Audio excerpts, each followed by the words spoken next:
তো হে এভরিওয়ান, আজকে আমি সম্পূর্ণ বাড়িতে একা। আর কি বলবো, বাড়ি পুরো ফাঁকা। তো একা থাকলে আমার না রান্না করতে মন চায় না কোনো কিছু করতে মন চায়। তাও আজকে মন হলো যে কিছু তো খেয়ে বাঁচতে হবে। তাই দেখো, এই যে চুনো চুনো মাছগুলো, এইগুলো এখন আমি কাঁচা কুমড়ো দিয়ে ঝোল করব। এই যে আমার একটু ফোটা ঝোল, মানে সত্যি কথা বলতে আমার একটু ফোটা রান্না করতে মানে আমি পারি না।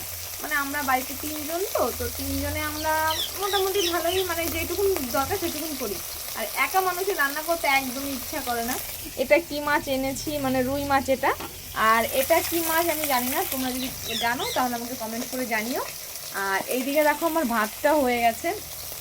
এখন বলতে গেলে আমার একার সংসার, মানে দুদিনের একার সংসার।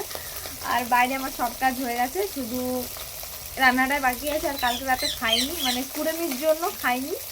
তো এখন ঘুম থেকে ওটা বড্ড ফিরে পেয়েছে, বড্ড, মানে সে কথা আর কাউকে বলতেই পারছি না। সেই কারণে আমার তো ফ্যামিলি, আমার সুখ দুঃখের আপন হলো তোমরা। তোমাদের কাছে সব